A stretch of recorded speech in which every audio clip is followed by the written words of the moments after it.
இந்த மாலை பொழுதிலே உங்களை எல்லாம் நமது தொட்டியம் பேரூராட்சியில் சந்திப்பதிலே நான் மிகவும் மகிழ்ச்சி அடைகின்றேன். இன்றைக்கு காலையிலிருந்து அண்ணன் ராஜசேகரன் அவர் சொன்னது போல அவரது 40 ஆண்டு கால அரசியல் அனுபவத்தில அவர் சொந்த தொகுதியிலேயே அவருக்கு ஒன்றும் பொதுக்கூட்டம் ஏற்பாடு பண்ணுவதெல்லாம் பெரிய விஷயம் இல்லை. ஆனால் நமது காவல்துறை நண்பர்களை அவர் சமாளிப்பதற்கு கடுமையாக போராட வேண்டியிருந்தது. கண்டனம் என்கிற வார்த்தை ஒன்றும் பேசக்கூடாத வார்த்தை அல்ல, அது அன்பார்லிமெண்டரி அல்ல. இந்த ஆட்சி இன்றைக்கு 21 சட்டமன்ற பொது தேர்தலில் திராவிட முன்னேற்ற கழக தலைவரும் இன்றைய முதல்வருமாகிய திரு ஸ்டாலின் அவர்கள் என்னென்ன வாக்குறுதிகளை எல்லாம் சொல்லி ஆட்சிக்கு வந்தார்களோ, ஆட்சிக்கு வந்து 4 ஆண்டுகள் முடிவடைந்த நிலையிலும் அதிலே முக்கியமான பல வாக்குறுதிகளை அவர் நிறைவேற்றவில்லை என்று சொல்லி கண்டனம் தெரிவிக்கத்தான் அம்மா மக்கள் முன்னேற்ற கழகத்தின் சார்பாக இந்த கூட்டம் தொட்டியத்திலே ஏற்பாடு செய்யப்பட்டிருக்கிறது. இன்றைக்கு பேனரா பார்த்து என் மேடையில் உள்ள பேனர்ல கூட கண்டனம்ங்கிற வார்த்தையை மறைக்கின்ற அளவுக்கு காவல்துறையை சேர்ந்தவர்கள் இப்படி செயல்படுவதை பார்க்கும் பொழுது இவர்கள் கொஞ்சம் சரியாக செயல்பட்டால் இங்க இந்த கஞ்சா போதை மருந்து வியாபாரம், கள்ளச்சார சாவுகள், இன்றைக்கு சிறுமிகளிலிருந்து வயது முதிர்ந்த மூதாட்டிகள் வரை வன்கொடுமைக்கு ஆளாவது, தோட்ட வீட்டிலே தனிமையிலே இருக்கின்ற வயது முதிர்ந்த தம்பதிகள், சாலையிலே நடந்து செல்லக்கூட பயப்படுகின்ற அளவுக்கு இன்றைக்கு கூலிப்படைகளால் 5000த்திற்கும் 10,000த்திற்கும் நடக்கின்ற கொலைகள், இன்னும் சொல்ல போனால் நாட்டிலே நடக்கின்ற கனிம வள கொள்ளைகளை தடுத்து நிறுத்துகின்ற நல்ல அரசு அதிகாரிகள், அலுவலர்கள், சமூக செயல்பாட்டாளர்கள், அதுவும் அவர்களுக்கு மிரட்டல் கொடுத்து அதை அவர்கள் முதலமைச்சருக்கு தெரிவித்த பிறகும் கூட திருநெல்வேலியைச் சேர்ந்த முன்னாள் காவல்துறை கண்காணிப்பாளர், முதல்வரின் பாதுகாப்பிலே இருந்தவர், அந்த முன்னாள் காவல்துறை அதிகாரியை சொல்லி வைத்தது போல் கொலை செய்கிறார்கள். இன்றைக்கு முதல்வரின் குடும்பத்தை தவிர ஆட்சி பொறுப்பிலே இருக்கின்றவர்கள் அந்த அமைச்சர்களின் குடும்பத்தை தவிர யாருக்குமே பாதுகாப்பு இல்லை என்கிற நிலைமை இந்த பேனர்களிலே உள்ள கண்டனம் என்கிற வார்த்தையை பார்த்து பார்த்து அழைத்த காவல்துறையினர்கள் இந்த ஆட்சியை நாங்கள் கண்டித்து எதிர்க்கட்சியாக இருக்கின்ற நாங்கள் கண்டன பொதுக்கூட்டம் நடத்துகிறோம் என்றால், முதலமைச்சர் 4 ஆண்டுகள் சிறப்பான ஆட்சி செய்கிறோம் என்று சொன்னார்களே, மக்களின் கோரிக்கைகளை எல்லாம் நிறைவேற்றிவிட்டோம் என்று சொல்கிறார்களே, அதெல்லாம் பொய் என்று அவர்களுக்கு தெரியாதா? காவல்துறை, தமிழ்நாட்டு காவல்துறை எத்தனை பெயர் பெற்ற துறை, இன்னும் 8 மாதங்களிலே இந்த ஆட்சி இல்லாமலே போக போகிறது. ஆனால் நீங்கள் இன்றைக்கு இதுபோல அரசு பணியிலே உள்ளவர்கள், நானும் ஒரு அரசு அதிகாரியாக இருந்தவரின் மகன்தான், உங்கள் மீது எனக்கு மரியாதை உள்ளது. ஆனால் நீங்கள் இப்படி சிறுபிள்ளைத்தனமாக இது போன்ற வேலைகளை செய்வதை யார் உங்களுக்கு ஆணையிட்டார்கள்?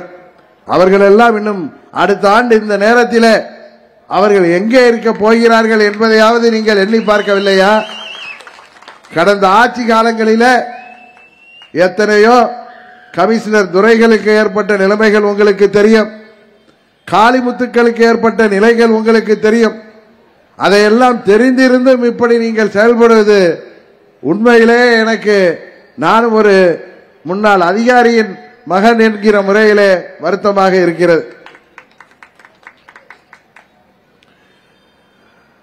இந்த ஆட்சியில சாலைக்கு வந்து போராடாத யாராவது இருக்கிறார்களா என்றால் யாருமே இல்லை. அது திமுகவினரும் திமுக குடும்பங்களை தவிர அது விவசாயிகளாக இருக்கட்டும், அரசு ஊழியர்களாக இருக்கட்டும், போக்குவரத்து தொழிலாளர்களாக இருக்கட்டும், அரசு ஊழியர்களாக இருக்கட்டும், மின்சாரியத்துறை ஊழியர்களாக இருக்கட்டும், அங்கன்வாடி பணியாளர்களாக இருக்கட்டும், பகுதி நேர ஆசிரியர்களாக இருக்கட்டும், மருத்துவர்களாக இருக்கட்டும், செவிலியர்களாக இருக்கட்டும், நெசவாளர்களாக இருக்கட்டும், மாற்றுத் திறனாளிகள் கூட சாலைக்கு வந்து முதலமைச்சர் அன்றைக்கு தேர்தல் அறிக்கையிலே சொன்னார்களே அதை நிறைவேற்றி தாருங்கள் என்று ஜனநாயக நாட்டிலே ஜனநாயக முறையிலே போராடுவதை கூட தடுத்து நிறுத்தி அவர்களை எல்லாம் கைது செய்கின்ற அளவுக்கு இந்த ஆட்சி இன்றைக்கு கேவலமான ஒரு நிலையிலே போய் கொண்டிருக்கிறது. பாராளுமன்ற தேர்தலிலே மக்களை ஏமாற்றி அச்சுறுத்தி ஏன் 1000 ரூபாய் நிறுத்தி விடுவேன் என்று தாய்மார்களை எல்லாம் பயமுறுத்தி ஆட்சிக்கு வெற்றி பெற்றதாக தகவல்கள் பல இடங்களிலே கேள்விப்படுகிறோம். இது 26 தேர்தலிலே உறுதியாக முடியாது. அதை காவல்துறை நண்பர்கள் சற்று உணர வேண்டும். உங்களுக்கு நான் சொல்லிக் கொள்வது உங்களுக்கும் சேர்த்துத்தான் நான் இங்கே பேச வந்திருக்கின்றேன். ஆளுங்கட்சிக்கு எச்சரிக்கை என்கிற பெயரில் ஜனநாயக ரீதியாக நடைபெறுகின்ற இந்த கூட்டத்தில் நீங்கள் இவ்வளவு மும்முரம் காட்டுவதிலிருந்து ஆளுங்கட்சி எப்படி மக்களிடம் கொந்தளிப்பு இருக்கிறது, கோபம் இருக்கிறது, அதை கொழுந்துவிட்டு எரிய செய்ய அம்மா மக்கள் முன்னேற்ற கழகம் சார்பாக இங்கே தொட்டியத்தில் ராஜசேகர் அவர்கள் கூட்டம் நடத்துகிறார் என்று அச்சப்படுகின்ற அளவிலே தான் இன்றைக்கு இருக்கிறது.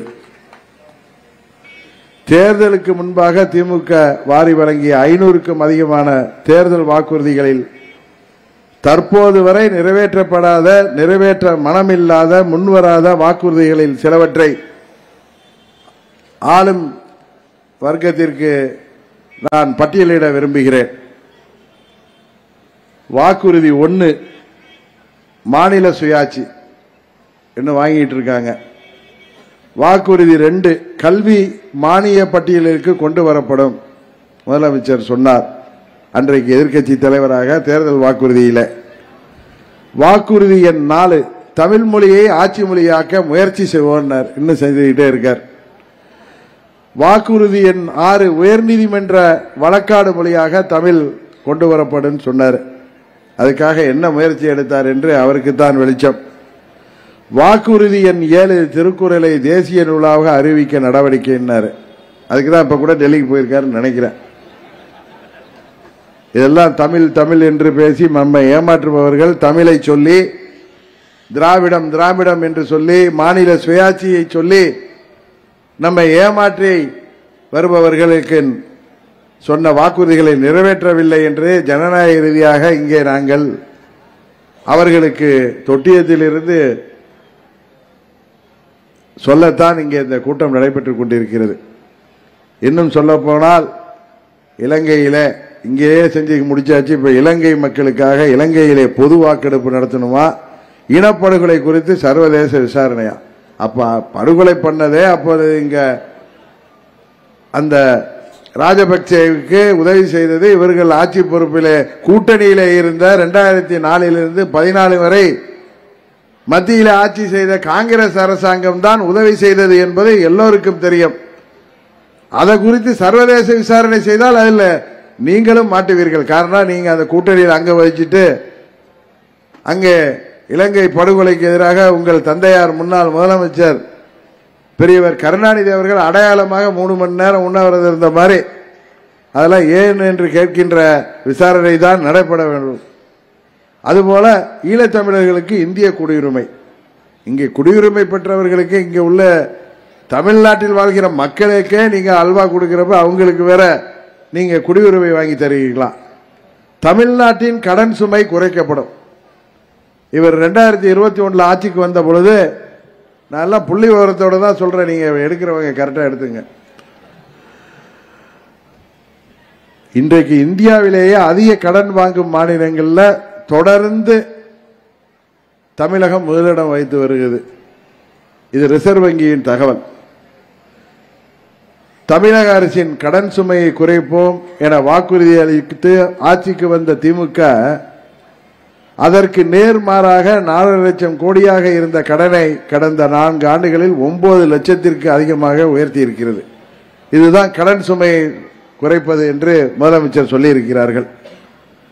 அது சொல்ல போனா இன்னும் டீட்டெயிலா சொல்லணும்னா 21-22ல 4,56,000 கோடியாக இருந்தது. 22-23 இவர்கள் ஆட்சியில 6,53,000 கோடியாகவும் 23-24ல 7,26,000 கோடியாகவும் 24-25ல 8,33,000 கோடியாகவும் 25-26ல 9,29,000 கோடியாக கணிக்கப்பட்டிருக்கிறது இவர்கள் ஆட்சி பொறுப்பை விட்டு இறங்கும் பொழுது என்கிற தகவல்களைத்தான் நான் உங்களுக்கு ஞாபகப்படுத்த விரும்புகிறேன்.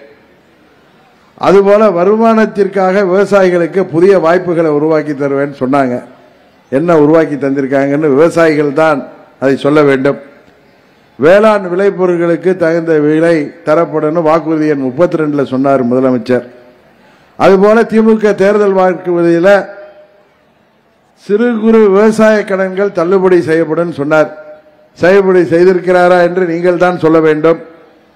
அதுபோல கரும்பு விவசாயிகளுக்கு உடனடியாக நிலுவைத் தொகை பெற்றுத் தருவார்.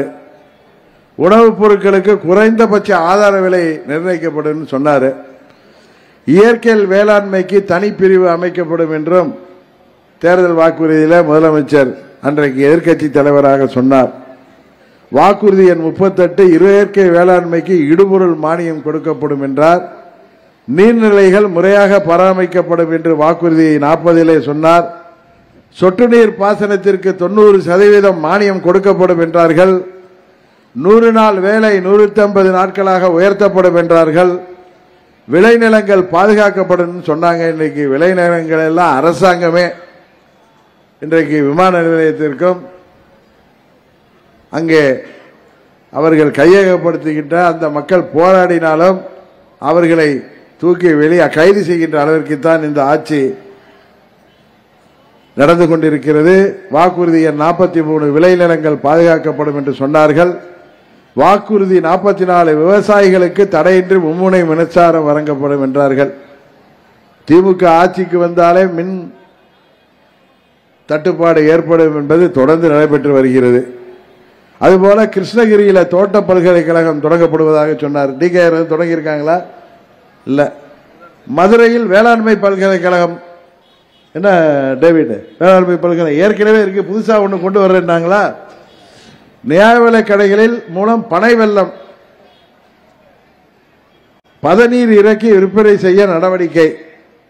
மண் பரிசோதனை ஆய்வுக்கூடங்கள், கஞ்சா பரிசோதனை ஆய்வுக்கூடங்கள் தான் தரம் பார்க்கிற அளவுக்கு தமிழ்நாடு இன்றைக்கு போய்கொண்டிருக்கிறது.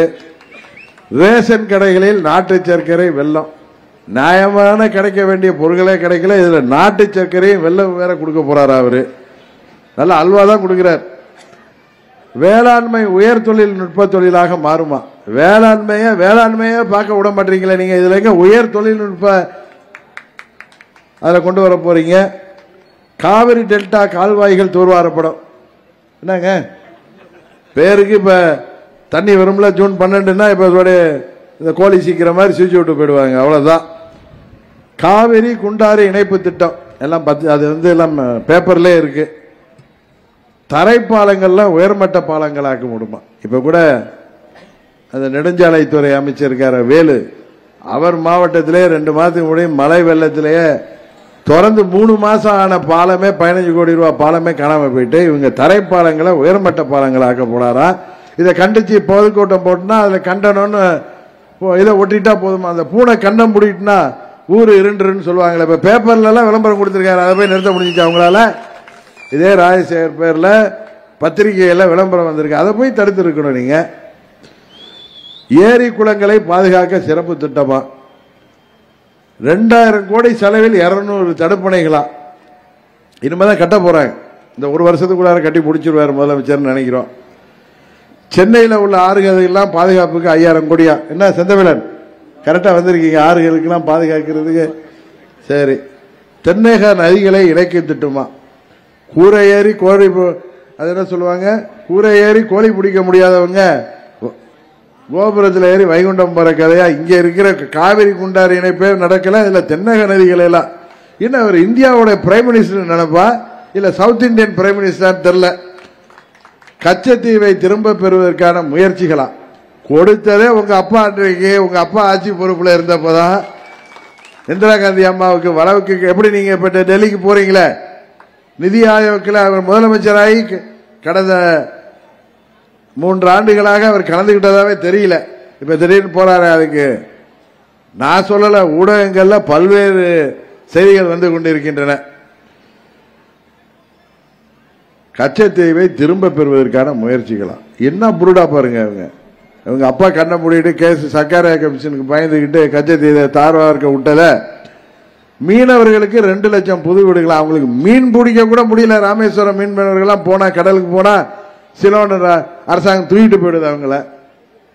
மீனவர்கள் குறை தீர்ப்பு கூட்டமா போய் முதலமைச்சர் அங்க ராமேஸ்வரத்தில் குறை தரத்தா தெரியும். நெசவாளர்களுக்கு தனியாக கூட்டுறவு வங்கியா?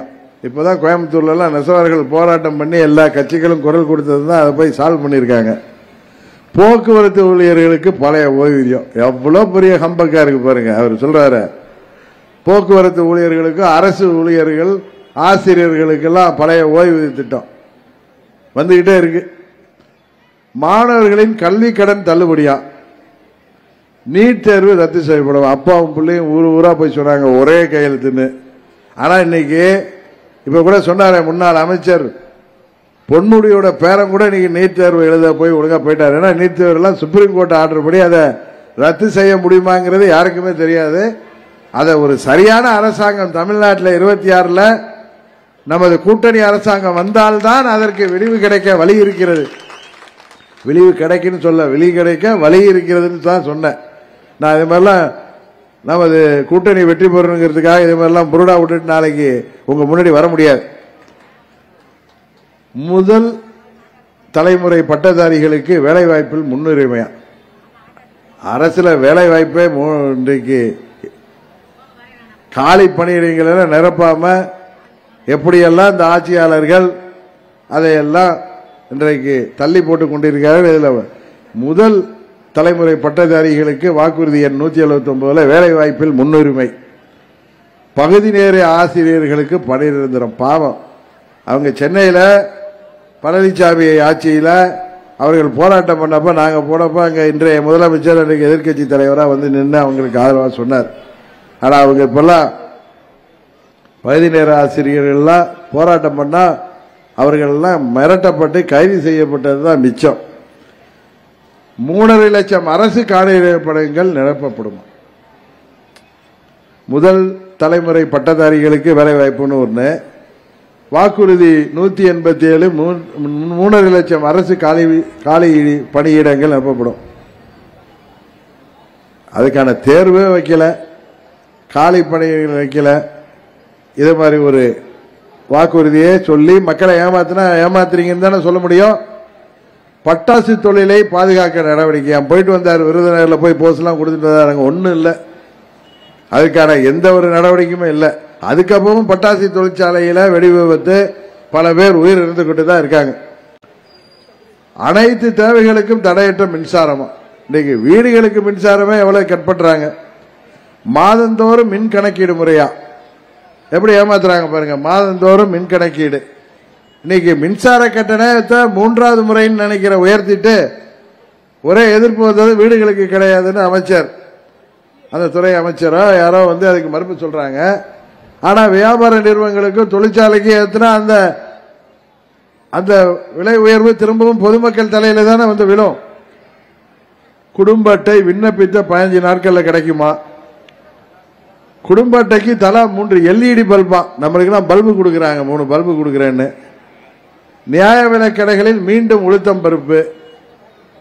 தனியார் துறையில பழங்குடியினருக்கு இடஒதுக்கீடு. மாற்றுத்திறனாளிகளுக்கு ஸ்மார்ட் கார்டு. பாவம், மாற்றுத்திறனாளிகள்லாம் ரோட்ல போராடி பாவமா இருக்கு. அவங்களெல்லாம் கைது பண்ணி காவல்துறை வேன்களை ஏற்றுறது தான் பார்க்கிறோம். அரசு ஊழியர்களுக்கும் மீண்டும் பழைய ஓய்வூதியம். மீண்டும் ஒரு அல்வா. அரசு ஊழியர்களின் சம வேலைக்கு சம ஊதியம். 500 இடங்களில் கலைஞர் உணவகமா? ஏற்கனவே அம்மா அவர்கள் ஆட்சியில கொண்டு வந்த உலக நாடுகள் எல்லாம் பாராட்டுகின்ற ஏழை எளிய மக்களுக்கு, குறிப்பாக தினமும் தொழிலாளர்களுக்காக தரமான அதே நேரத்தில் நியாயமான விலையில தமிழ்நாடு முழுவதும் நடந்து வந்த நமது அம்மா உணவகங்கள் எல்லாம் முறையாக பராமரிக்காமலேயே, அதுக்கு போதிய நிதியை ஒதுக்காமலே மூடு விழா நடத்திவிட்டு இன்னைக்கு அவங்க அப்பா பேர்ல உணவகமா, அதனால நடத்தலை. இன்னும் அந்த ஸ்டிக்கர் ஊட்டுற வேலையினாலும் பண்ணுங்க. ஆட்சியை விட்டு போறதுக்கு முன்னாடி நெடுஞ்சாலையில் அவசர சிகிச்சை மருத்துவமனை படிப்படியாக மது விலக்கு மேற்கொள்ளப்படுமா? படிப்படியாக. இன்றைக்கு மணமகிழ் மன்றங்கள்லாம் அங்க நெடுஞ்சாலை துறைகளில் மதுக்கடைகளை மூடிட்டு பார்களை வெவ்வேறு பேர்ல திறக்கிறதுக்கு அனுமதி. எரிவாயில் இயங்கும் புகையில்லா பேருந்துங்களா, பஸ்ல பயணமே செய்ய முடியல, எல்லாம் புடிட்டு ரோட்ல விழுவுற மாதிரி நிலைமை. சென்னையில் பிரம்மாண்ட விளையாட்டு நகரமா, ஜல்லிக்கட்டு காலை வளர்ப்போருக்கு ஊக்கத்தொகையா, தமிழ்நாட்டில் மீண்டும் சட்டம் என்ற மேலவையா, மேலதான் பார்க்கணும் மேலவைக்கு, தமிழக சட்டப்பேரவை நிகழ்ச்சிகளை நேரலையில வேற ஒளிபரப்பு செய்யறாங்களா, ஆண்டுக்கு 100 நாட்கள் சட்டமன்ற கூட்டத்தொடரா, மக்களின் பிரச்சனைகளுக்கு 100 நாட்கள்ல தீர்வா, வாக்குறுதிகளை நிறைவேற்றவே 4 ஆண்டு ஆகிய நிறைவேற்றாம ஏமாற்றிட்டு இருக்கிற ஆட்சியில மக்களின் பிரச்சனைகளுக்கு 100 நாட்களை தீர்வு. தொகுதி வாரியாக மக்கள் குறை கேட்பு முகாம்களாம், நிர்வாக வசதிக்காக இன்னும் மாவட்டங்கள் எல்லாம் பிரிக்கிறாங்களா, அனைத்து காவலர்களுக்கும் வார விடுமுறையா. இன்றைக்கு சின்சியரா அந்த இதெல்லாம் பேனர்ல எல்லாம் ஒட்டியிருக்காங்களா, அந்த காவலர்களுக்கு வார விடுமுறை கிடைக்குதான்னு அவங்கள தான் கேட்கணும். காவலர் பணியிடங்கள் ஆண்டுதோறும் நிரப்பப்படுமா? ஆட்சிக்கு வந்தவுடன் சாலைகளில் பெண் காவலர்கள் பந்தோபஸ்து பணிகளில் ஈடுபட மாட்டார்கள் என்று சொல்லிவிட்டு தற்போது அவர்களை போக்குவரத்து கவர்களாக மாற்றி சாலைகளில் நிற்க வச்சிருக்காங்க. டியூட்டியே காலையில தான். ஆமா ஆமா, பெண் காவலர்களுக்கான உடையை காக்கியிலிருந்து வெள்ளைக்கு மாற்றியதுதான் இந்த ஆட்சியுடைய சாதனை. அவர்களுக்கு அடிப்படை வசதிகள் கூட செய்து தரப்படவில்லை என்பதுதான் உண்மை. பெருநகரங்களில் அடுக்குமாடி கார் நிறுத்தம், அரசு தேர்வாணையத்தில் வெளிப்படைத்தன்மையா, சொத்து வரி அதிகரிக்கப்பட மாட்டான்னு சொல்லிட்டு 150% மேல் சொத்து வரி உயர்த்தப்பட்டு இன்றைக்கு உள்ளாட்சிகளிலுமே குடிசை வீடுகள் கூட வரியை உயர்த்துகின்ற அளவுக்கு செய்திகள் வந்து கொண்டிருக்கிறது. மாதத்தின் முதல் நாளே ஒரு ஆய்வு கூட்டம் போடுவாராம். எரிவாயு சிலிண்டருக்கு மாதம் 100 ரூபாய் மானியம்னாங்க. ஏதாவது கொடுக்கிறாங்களா? இன்னும் சொல்ல போனா ஒவ்வொரு ஆண்டும் 10 லட்சம் புதிய வேலை வாய்ப்புகளை உருவாக்கணும் முதலமைச்சர் சொன்னாரு. எங்க உருவாக்கி இருக்காருன்னு தெரியல. தமிழ்நாட்டில் இன்றைக்கு கூலிப்படைகள் தான் உருவாகிட்டு இருக்கு அதிகமா. அனைத்து ஊராட்சிகளிலும் முன்மாதிரி பள்ளிகள், முன்மாதிரி மருத்துவமனைகள், தரமான கல்வியும் மருத்துவமும் இலவசமாக வழங்கப்படும். 36 லட்சம் வீடுகளுக்கு புதியதாக குடிநீர் குழாய் இணைப்பு. இவையெல்லாம் தேர்தலுக்கு முன்பாக திமுக தேர்தல் அறிக்கையில் இடம்பெற்றிருந்த வாக்குறுதிகள் மட்டுமே. இதனை தவிர்த்து திரு ஸ்டாலின் அவர்களும் அவரது புதல்வர் திரு உதயநிதி ஸ்டாலின் அவர்களும் அறிவித்த வாக்குறுதிகள் வானத்தில் இருக்கிற நட்சத்திரங்களை எப்படி எண்ண முடியாதோ அதுபோல எனக்கு கணக்கிடவே முடியாது. இதுதான் நினைக்காதீங்க. இன்னும் நான் படிச்சுட்டு போனா 1 வாரம் கூட்டம் நடத்தணுங்க, தொடர்ந்து கூட்டம். அத்தனை வாக்குறுதிகள் நிறைவேற்றப்படாமல் மக்களை ஏமாற்றி 26 தொகுதிகளில் 200 தொகுதிகள் ஜெயிக்க போறாங்களாம். காரணம், ஏழை எளிய மக்களை அவர்கள் வாங்கிவிடலாம் என்று நினைத்து அவர்கள் இப்படியெல்லாம் பேசி வருகிறார்கள். இந்த முறை 26ல் நீங்கள் உறுதியாக திமுக ஆட்சிக்கு சம்மட்டேடி கொடுப்பீர்கள் என்பது எங்களுக்கு தெரியும். தொடர்ந்து அவர்கள் ஆட்சி பொறுப்பில் எப்பயுமே நீங்க வச்சதில்லை. புரட்சி தலைவர் காலத்தில் 13 ஆண்டு அந்த பக்கமே வர முடியல. சகோதரர் ராஜசேகர் சொன்னபோது ஜார்ஜேன்னு பிரிஞ்சிருந்ததுனால 1 வருஷம் ஆட்சியில் இருந்தாங்க. 2 வருஷத்தில் இந்திய இறையாண்மைக்கு எதிராக செயல்பட்டதால் ஆட்சி கலைக்கப்பட்டு 91 அம்மா அவர்கள் ஆட்சி வந்தது. அது நல்லதொரு ஆட்சியாக இருந்தாலும் அன்றைக்கு அம்மா அவர்களுக்கு எதிராக திமுக செய்த புகை பிரச்சாரத்தால் ஆட்சி போனது. 96 2001 ஆட்சி எப்படி போனது என்று உங்களுக்கு தெரியும். மீண்டும் அம்மா அவர்கள் ஆட்சி, அதற்கு பிறகு 2006 திமுகவின் மைனாரிட்டி ஆட்சி, அதுக்கப்புறம் 11க்கு அப்புறம் வரவே முடியவில்லை. இப்பொழுது 21 10 ஆண்டுகள் கழித்து திருந்தி இருப்பார்கள் என்று அவர்களுக்கு வாக்குறுதிகளை கொடுத்ததை நிறைவேற்றி தருவார்கள் என்று சொல்லி இந்த மக்கள் வாக்களித்தார்கள். 4 ஆண்டுகள் முடிந்துவிட்டது. ஏதோ எதிர்க்கட்சிகளிடம், குறிப்பாக அம்மாவின் தொண்டர்களிடம் ஒற்றுமை இல்லை என்கிற காரணத்தினால் மீண்டும் ஆட்சிக்கு வந்து விடலாம், ஊர் 2 பட்டால் யாருக்கோ கொண்டாட்டம் என்பார்களே அதுபோல் வந்து விடலாம் என்று நினைத்த காரணத்தில் மத்திய உள்துறை அமைச்சர் மாண்புமிகு அமித்ஷா அவர்கள் முயற்சியால் அம்மாவின் தொண்டர்களை எல்லாம் ஒரு குடையின் கீழே அவர் கொண்டு வந்து இன்றைக்கு தீய சக்தி திமுகவை வீழ்த்த வேண்டும் என்பதற்காகவே பல்வேறு அரசியல் நிகழ்வுகள் நடைபெற்று வருகின்றன. நேர்மையான முறையிலே வெளிப்படைத்தன்மையோடு இன்றைக்கு ஒரு குடையின் கீழே தமிழ்நாட்டிலே திமுக என்கிற தீய சக்தியை வீழ்த்த வேண்டும் என்கிற கட்சிகள் அனைவரும் எங்கள் கூட்டணியிலே ஒன்றிணைவார்கள் என்ற நம்பிக்கை எங்களுக்கு இருக்கிறது. எங்களது கூட்டணி மேலும் மேலும் வலுப்படும். உறுதியாக 26 இந்த தீய சக்தி என்று புரட்சி தலைவரால் அடையாளம் காட்டப்பட்ட திமுக ஆட்சி மக்களை ஏமாற்றுகின்ற ஆட்சி, மக்களை வாட்டி வதைக்கின்ற ஆட்சி. இவர் மத்தியில் ஆள்கின்ற தொடர்ந்து 10 ஆண்டுகள் நல்லாட்சி கொடுத்து 3வது முறையாக இந்தியாவின் ஆட்சி பொறுப்பிலே வந்திருக்கின்ற பிரதமர் மோடி அவர்களை பார்த்து பாசிச ஆட்சி என்கிறார். தமிழ்நாட்டிலே நடைபெற்றுக் கொண்டிருப்பது ஒரு கொடுங்கால் ஆட்சி என்பதை 26 உறுதியாக நாங்கள் நிரூபிப்போம். நீங்கள் சீப்பை ஒழித்து வைத்துக் கொண்டால் கல்யாணம் என்றைக்கும் நிற்காது. உங்களது சின்ன புத்தியை விட்டுவிட்டு நீங்கள் காவல்துறையை அவர்களை சுதந்திரமாக செயல்பட விட்டு சட்டம் ஒழுங்கு இன்றைக்கு சந்தி சிரித்து கிடக்கிறது. சிறு பெண் குழந்தைகள் முதல் வயது வந்த மூதாட்டிகள் வரை இன்றைக்கு வெளியிலே தனியாக செல்வதற்கு அச்சப்படுகின்ற அளவுக்கு வன்கொடுமைகள் நடைபெற்று வருகிறது. எங்கு பார்த்தாலும் கஞ்சா, போதை மாத்திரைகள், போதை சாக்லேட்டுகள் என்று மாணவர்களை குறிவைத்து போதை மருந்து வியாபாரம் நடைபெற்று வருகிறது.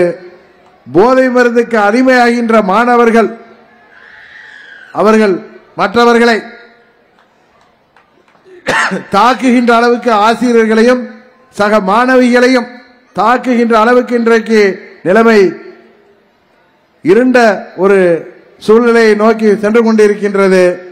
எனவே இந்த ஆட்சியாளர் இருக்கின்ற 8 மாதங்களாவது தமிழ்நாட்டு மக்களுக்கு சொன்ன வாக்குறுதிகளில் ஏதாவது சிலவற்றையாவது நிறைவேற்றிவிட்டு அவர்கள் விலகி செல்ல வேண்டும் என்று இந்த நேரத்தில் அவர்களை இந்த ஆட்சிக்கு நான் மீண்டும் இந்த தொட்டியத்திலிருந்து சொல்லிக்கொண்டு, இந்த பொதுக்கூட்டம் இதுபோல இந்த தேர்தல் வாக்குறுதிகளை நிறைவேற்றாத இந்த மக்கள் விரோத ஆட்சியின் போக்கை கண்டிக்கின்ற விதமாக தமிழ்நாட்டிலே அனைத்து மாவட்டங்களுக்கும் நானே சென்று அங்கே அம்மா மக்கள் முன்னேற்ற கழகத்தின் சார்பாக பொதுக்கூட்டங்கள் வாயிலாக மக்களுக்கு இதை மேலும் எடுத்துரைப்போம். நீங்கள் உங்கள் வாக்குறுதிகளை நிறைவேற்றி தவறுவதை நாங்கள் ஜனநாயக ரீதியாக எடுத்துரைப்போம். அது எங்களது கடமை என்று சொல்லி இந்த தொட்டியம் கூட்டம் தொடக்கம்தான் என்பதை மாத்திரம் அவர்களுக்கு சொல்லி, தமிழ்நாடு முழுவதும் அனைத்து வருவாய் மாவட்டங்களிலும் எங்களது பயணம் தொடரும். உங்களது ஆட்சியின் அவலங்களை மக்களுக்கு தோளிருத்து காட்டுகின்ற அம்மா மக்கள் முன்னேற்ற கழகத்தின் பணி தொடரும் என்பதை மாத்திரம் மீண்டும் சொல்லி, இந்த இனிய பொதுக்கூட்டத்திற்கு வந்திருக்கின்ற பெரியோர்களும் தாய்மார்களும் பாதுகாப்பாக அவர்கள் பகுதிகளுக்கு செல்ல வேண்டும் என்று சொல்லி, இங்கே வருகை புரிந்திருக்கின்ற உங்கள் அனைவருக்கும் எனது நன்றியை சொல்லி, நிகழ்ச்சிக்கு ஏற்பாடு செய்திருக்கின்ற தலைமை செயலாளருக்கும் அவருக்கு உறுதுணையாக இருந்த நிர்வாகிகளுக்கும் நன்றியை சொல்லி, 26 சட்டமன்ற பொதுத் தேர்தலில் நமது முசிறி தொகுதியிலே நாம் மாபெரும் வெற்றி பெற்றோம் என்ற செய்தியை எங்களுக்கு தர வேண்டும். அதுவரை உங்களது பணி ஓயக்கூடாது என்று அம்மா மக்கள் முன்னேற்ற கழகத்தின் ஒவ்வொரு தொண்டருக்கும் நிர்வாகிக்கும் சொல்லி விடைபெறுகிறேன். நன்றி, வணக்கம்.